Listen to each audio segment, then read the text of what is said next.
오늘은 우리 영암교회 창립 65주년이 되는 기념주일입니다. 1954년 6.25 전쟁 휴전 후 1년 뒤입니다. 모든 것이 폐허였어요. 절망밖에 없었습니다. 희망이 보이지 않습니다. 그때 김창걸 장로님, 최원욱 권사님 댁에서 몇 분이 모여 예배를 드림으로 교회가 시작됐어요. 교회 이름도 짓지 않았습니다. 예배를 드리는 것이 우선이었어요. 그것이 희망이었기 때문입니다.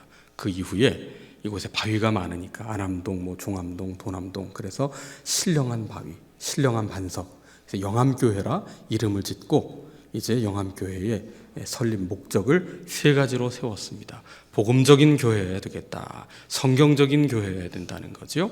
두 번째, 현대적인 교회, 시대의 흐름과 함께 할 수 있는 그런 교회여야 되겠다. 세 번째는 초대교회와 같이 사랑이 가득한 교회여야 되겠다.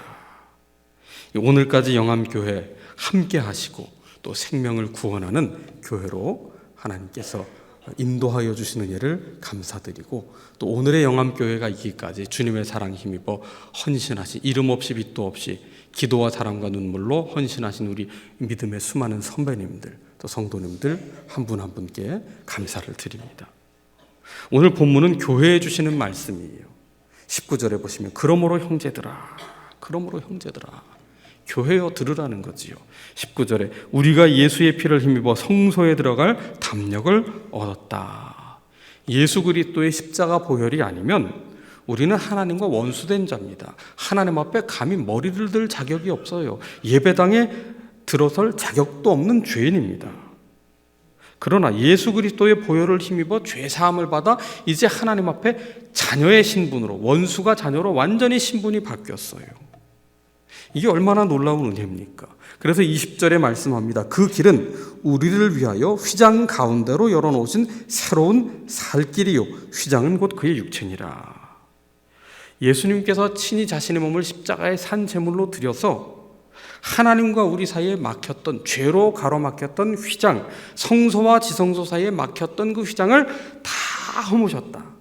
예수님의 몸을 쪼개시며 그 모든 막힌 담을 허무신 겁니다. 그래서 옛길, 죽음의 길, 죄의 길, 절망과 불안과 두려움의 길이 아닌 새 길, 죄사함을 받은 새 길이지요. 생명의 길, 구원의 길을 열어주셨다.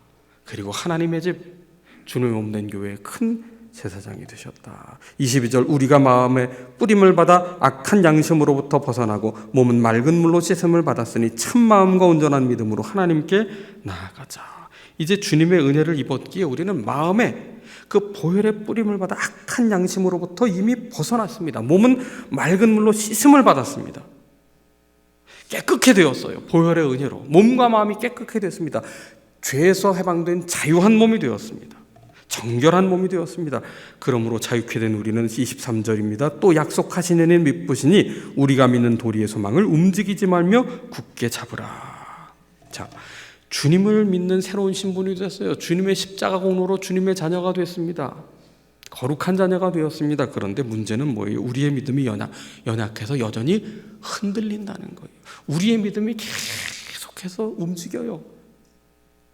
믿었다가 의심했다가, 믿었다가 불신했다가. 어떻게 해야 우리의 믿음이 소망 중에 굳게 될 수 있느냐? 어떻게 해야 믿음과 소망을 굳게 잡을 수 있느냐? 우리 혼자만의 개개인의 신앙으로는 견고한 믿음이 될 수 없다는 겁니다. 그래서 주님의 몸된 교회로 우리를 부르신 거예요. 24절을 함께 읽어봅니다. 서로 돌아보아 사랑과 선행을 격려하며. 아멘. 서로 돌아보라는 거예요. 그런데 돌아볼 때요, 십자가의 은혜를 입은 그 눈이 없이 그냥 돌아보게 되면 어떻게 될까요?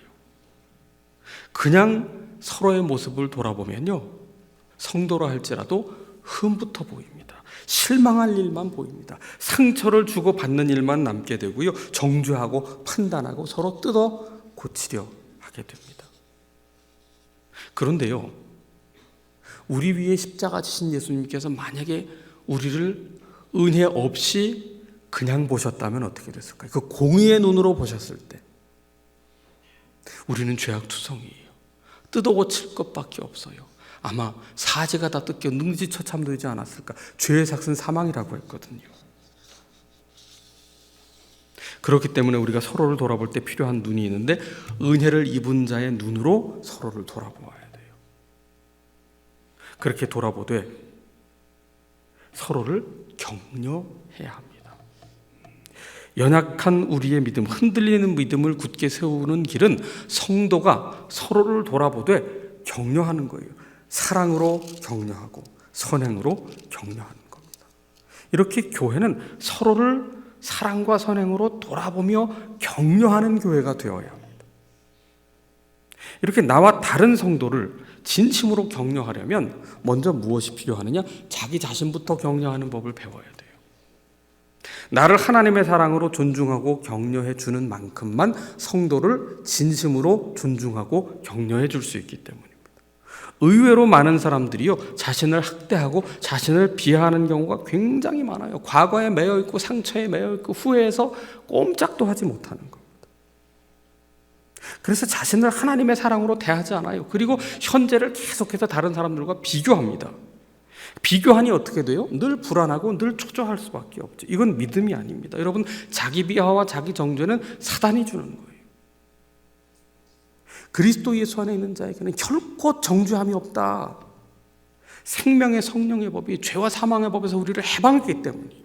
자기 정죄의 늪에서 빠져나오십시오. 그리고 예수 그리스도의 은혜 앞에 서십시오. 그리고 그 은혜의 관점으로 서로를 바라보십시오. 그리고 먼저 나를 존중하십시오. 십자가의 은혜로 존중하십시오.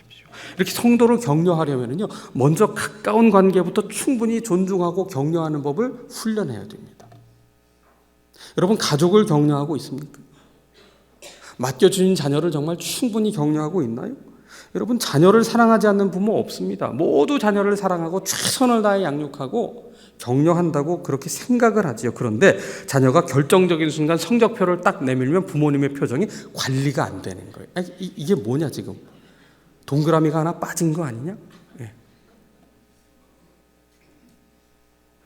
내가 너를 위해서 안 해준 게 뭐가 있냐? 안 입혀줬냐? 안 재워줬냐? 안 먹여줬냐? 학원을 안 보내줬냐? 네가 원하던 그 스마트폰을 안 사줬냐? 최신 유행하는 그 신발을 안 사줬냐? 컴퓨터를 안 바꿔줬냐? 그런데 내가 이렇게 다 먹고도, 예, 받아서 그 앞에 뭐 먹고도, 예, 이걸 성적표라고 지금 내놓는 거냐?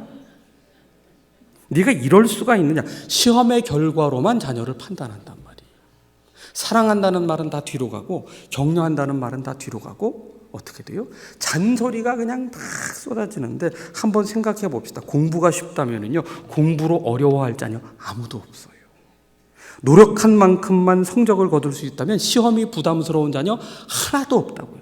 나름 그래도 열심히 했어요, 본인 딴에는. 그런데 부모의 기대만큼 안 나오니까 한숨 소리가 아 하고 나오는 거 아니겠습니까? 충분히 공감이 간단 말이죠. 차라리 내가 공부하는 게 낫다. 예.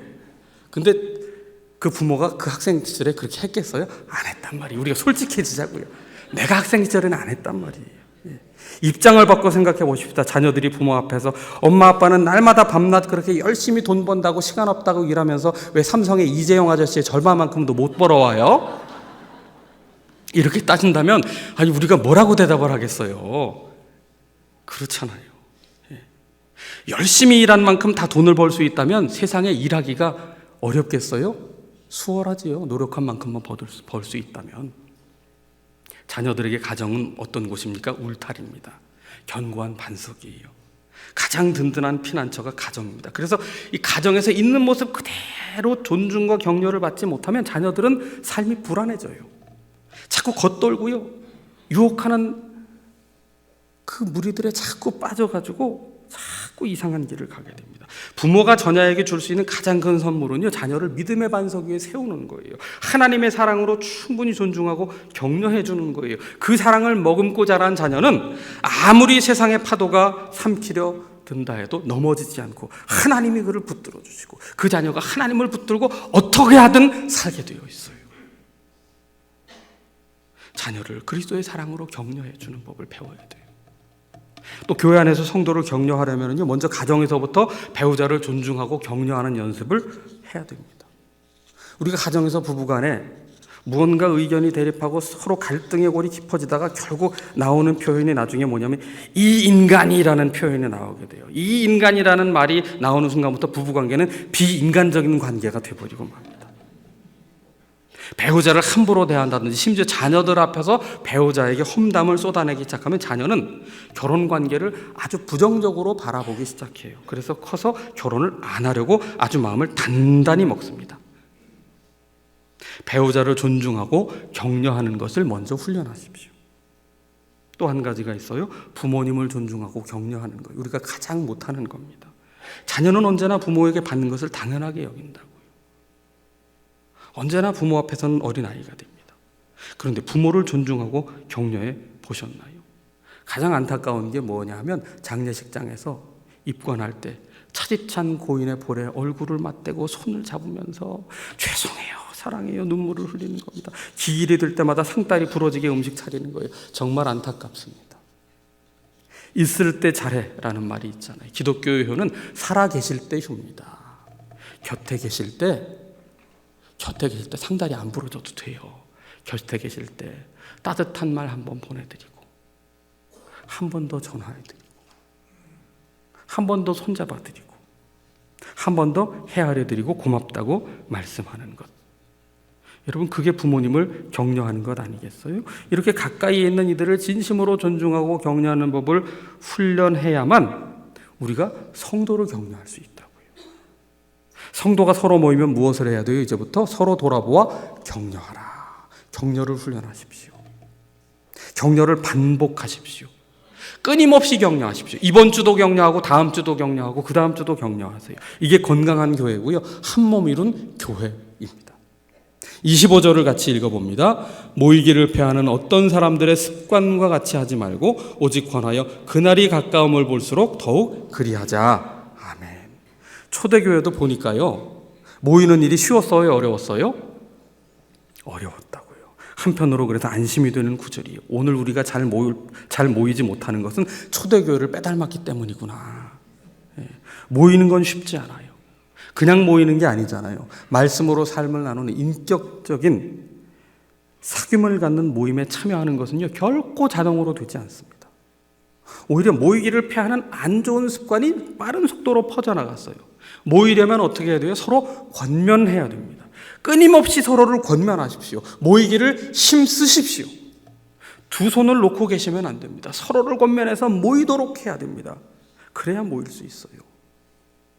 교회는 둘 사이의 균형이 필요합니다. 인격적 사귐이 있는 모임에 참석하십시오. 우리 남선교회를, 여전도회를 인격적인 나눔이 있는, 겉도는 이야기가 아니라 마음에 있는 신앙을 꺼낼 수 있는 장이 되게 하십시오. 그리고 그 내면을 채워서 그 힘으로 봉사를 하십시오. 이 내면의 은혜를 채우는 모임이 없으면 쉽게 탈진합니다. 교회는 또 다른 일터가 돼요. 그래서 주일마저 쉬지 못하고 나와서 또 일해야 된다. 예배의 감격도 없고 은혜도 다 사라져버린, 그저 탈진하는 곳이 되고 맙니다. 그래서 서로를 격려하는 모임을 활성화해야 돼요. 그리고 은혜를 나누는 모임을 가져야 돼요. 그리고 그 은혜와 감격을 받아 섬기며 봉사하는 이 모임과 섬김의 균형을 우리가 가져야 한다는 것이죠. 자, 교회는 주님의 몸입니다. 공동체예요. 예수 그리스도를 구주로 고백하는 부름받은 성도들이 모여 한 몸 이룬 곳. 그래서 교회는 몸이고 유기체고 생명입니다. 교회는 인격적 관계가 핵심이에요. 교회는 결코 건물이 아닙니다. 교회는 조직이나 관리 체계로 유지되는 것이 아니에요. 오직 머리 되신 예수 그리스도의 통치를 받는 것. 몸이 여러 지체로 연결되어 있지만 한 분 예수 그리스도의 통치를 받는 것이죠. 여러분, 건강한 몸은 어떤 것을 뜻합니까? 머리가 뜻한 대로 움직이는 거예요. 밥을 드실 때 숟가락이 밥을 떠서 배꼽으로 가져가면 이게 손이 머리와 잘 이게 연결이 안 돼 있는 겁니다. 또 입으로 음식을 가져가는데 고개를 돌려버리면 이게 머리의 뜻을 몸이 따르지 못하는 거잖아요. 제대로 식사를 못 하겠지요. 우리의 몸이 각기 다른 지체로 연결되어 있는데 머리의 뜻을 잘 따라 협력할 때 건강한 몸이 되는 거예요. 각 지체가 자기 생각만 고집하면서 따로따로 움직인다. 손 따로 발 따로 다 머리 따로 움직이면 건강한 몸이라고 할 수가 없지 않겠습니까? 교회는 그리스도께서 머리 되신 주님의 몸된 교회예요. 우리의 뜻과 생각을 내려놓고 주님의 뜻을 바르게 따를 때 건강한 교회가 될 수 있는 거죠. 오늘 교회가 회복해야 될 것 중에 하나가 바로 이 그리스도의 몸입니다. 한 몸 이룬 교회의 특징이 뭐예요? 한 지체가 고통을 받으면 온 몸이 다 고통을 받는 겁니다. 한 지체가 영광을 얻으면 온 몸이 함께 즐거워하는 거예요. 그런데 안타깝게도 현실은요, 기뻐하는 사람에게는 시기와 질투를 쏟아내요. 슬퍼하는 사람에게는 냉담하게 반응해요.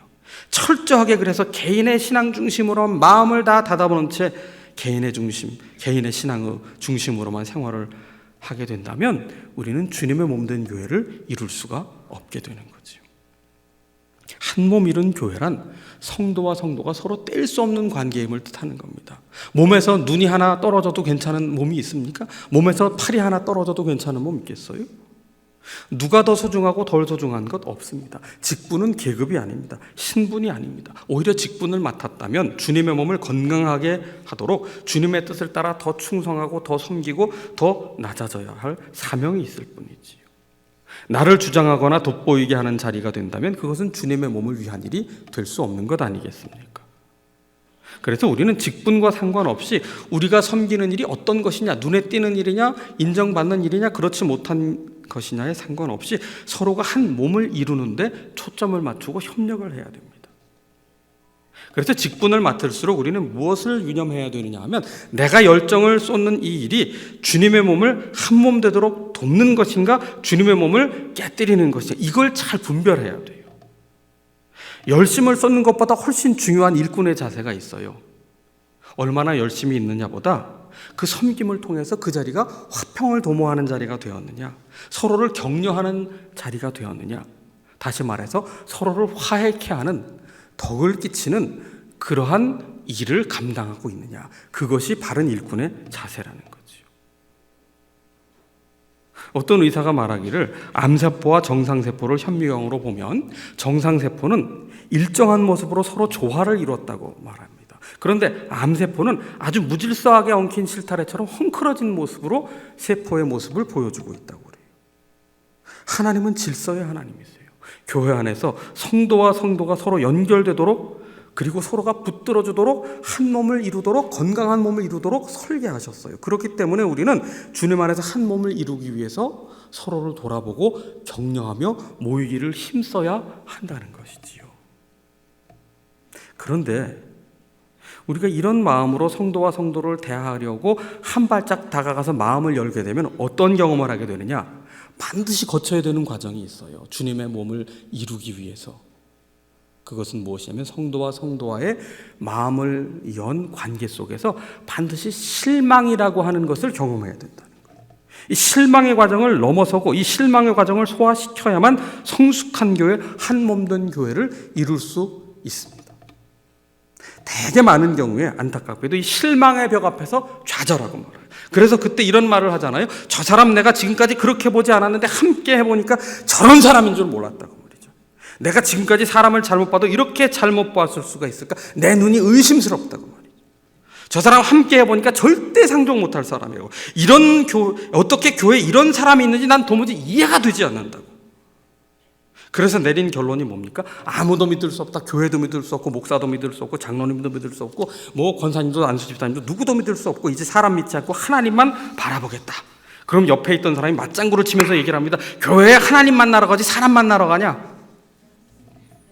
여러분, 초대교회부터 지금까지 성경에서 말하는 신앙은 면벽 수행하는 신앙이 아니에요. 홀로 신앙이 유지되거나 홀로 신앙이 건강하게 될 수 있다고 성경은 한 번도 말씀한 적이 없어요. 이게 굉장히 안타까운 말입니다. 여러분 한번 생각해 보세요. 성도가 성도와 반목하고 멀어지는 것을 성령님이 좋아하실까요? 사단이 좋아할까요? 사단은 분열의 영이에요. 사단은 성도가 한 몸을 이루고 모이고 서로를 격려하는 일을 가장 싫어합니다. 그래서 같이 모였을 때, 마음을 열었을 때 실망하게 만들고, 흠집이 보이게 만들고, 상처가 보이게 만들고, 그래서 서로 반목하게 만드는 거예요. 그래서 사단은 할 수만 있는 대로 성도 간에 불신하게 만들고, 분열하게 만들고, 미워하게 만들고, 싸우게 만들고, 멀어지게 만들고, 원수되게 만드는 거예요. 교회를 떠나게 만듭니다. 사단의 전략이에요. 속지 마세요. 누구를 이롭게 하는 겁니까? 거기 속으면 내 생명이 죽어요. 내 영이 죽는 거예요. 여러분 기억하세요. 신앙에는 결코 독불장군이 성될 수 없어요. 대개 어떤 문제가 심각하게 발생한 교회의 경우를 보면은요, 거기에 독불장군 유형의 신앙인이 선봉해서 열심히 특심입니다. 매일 새벽 기도는 물론 낮에 따로 기도를 하고 기도 모임을 자발적으로 꾸리고 저녁에도 기도하고 이렇게 당당하게 외칩니다. 나는 매일 밤낮으로 교회를 위해 기도합니다. 그런데 나는 절대 그 사람이 한 일을 용납할 수가 없습니다. 판단하고 편을 갈라요. 그리고 이 독불장군이 꼭 좋아하는 성구가 있어요. 하나님은 내 편이시라. 주님이 지신 십자가가 편 가르는 십자가였습니까? 그 십자가는 막힌 담을 허문 화평을 이룬 십자가예요. 우리에게 화목해 하는 직분을 맡겨주시지 않으셨습니까? 좋은 목회 연구소의 김민정 목사님이라는 분이 쓴 글이 공감이 돼서 소개를 해드리고자 합니다. 또라이 질량 보존의 법칙이라는 글을 쓰셨어요. 좀 엉뚱한 사람, 근데 질량 보존의 법칙이 통한다는 게, 첫째, 또라이를 피해 조직으로 옮기면 그곳에 반드시 또 다른 또라이가 있다. 또라이를 피해 교회를 옮겨도 거기에 그 또라이가 있다는 거예요. 둘째, 상또라이가 없으면 이보다 덜한 덜 또라이가 여럿이 있다. 셋째, 팀 내 또라이가 다른 데로 가면 새로운 또라이가 반드시 기어들어온다. 마지막, 팀 내에 또라이가 없다면 나 자신이 바로 그 또라이다. 여기서 굉장히 공감이 됐어요. 아, 내가 또라이인데 남이 또라이인 줄 알았다. 여러분, 사람은 멀리서 보면 다 괜찮은 사람이, 내가 멀쩡하고 괜찮은 사람이라고요. 근데 가까이서 서로를 알게 되면 어떻게 돼요? 마음을 열고 조금 더 가까이 다가가게 되면 희한한 사람이고 다 이상한 사람으로 보이는 거예요. 다 내 생각과 기준을 갖고 보면은요, 정상으로 보일 사람 한 사람도 없습니다. 그거 우리가 결혼 관계에서 발견하지 않아요? 내 눈에 콩깍지 씌어서 너 아니면 내가 죽을 거다 해가지고 결혼하고 나서 시간 지나 콩깍지가 다 벗어지고 눈이 떠진 다음에 뭐라고 해요? 너 때문에 내가 죽겠다, 그렇게 얘기하잖아요. 단언하건대 내 기준으로 사람을 보면 내 마음에 드는 사람이 지구상에 한 사람이라도 있어요, 없어요? 한 사람도 없다고요. 없어요. 우리가 찬송 가사를 잘 음미해야 돼요. 나 같은 죄인 살리신 주 은혜 놀라워. 너 같은 죄인이 아니고요, 나 같은 죄인이라고. 나 같은 죄인을 살리신, 십자가에서 산재물 되어 살리신 그 은혜를 생각하면 이게 측량이 안 되고 이해가 되지 않아서 그 은혜가 놀랍다고 고백할 수밖에 없는 것 아닙니까? 주님께서 우리를 보실 때, 나를 보실 때 사랑받을 만한 매력이 있어요? 전혀 없다고요. 마틴 루터의 말대로 우리는 사랑받을 자격이 있어 사랑을 받는 것이 아니에요. 하나님께서 사랑하시기로 작정하셨기 때문에 우리는 사랑을 받고 구원을 받은 겁니다. 여러분, 어떻게 해야 한 몸을 이룰 수 있을까요? 서로의 다름을 인정하세요. 실망했을 때 왜 그러냐 하지 마세요. 그 사람의 티를 봤을 때 내 안에 들보를 볼 수 있는 게 신앙입니다. 다르지만 받아들이려는 자세를 가지셔야 돼요. 그것이 서로를 돌아보고 격려하는 교회입니다. 주님께서 죄인된 나를 받아주셨듯 나에게는 은혜 입은 자, 빚진 자의 마음이 필요해요. 사랑의 빚진 자, 사랑의 빚 외에는 아무런 빚도 지지 말자. 오해를 넘어 이해로 가는 길이 뭡니까? 주님의 마음을 본받는 거예요. 여러분, 65주년을 맞는 영암교회, 어떻게 해야 건강한 교회, 한 몸 이룬 교회가 될까요? 모이기를 권면하십시다. 서로 돌아보십시다. 그리고 서로 격려하십시다. 그럴 때 건강한 주님의 교회를 이루게 됩니다. 기도합시다. 하나님, 허물 많은 나 같은 죄인을 받으신 주님, 그리고 우리를 교회되게 하신 주님, 서로를 보며 실망하는 것을 넘어서서 이제 서로를 돌아보며 격려하며 모이기를 힘쓰며 함께 주님의 마음을 본받아 건강한 주님의 몸을, 주님의 교회를 이루어가는 성도로 살게 하여 주옵소서. 예수 그리스도의 이름으로 기도하옵나이다. 아멘.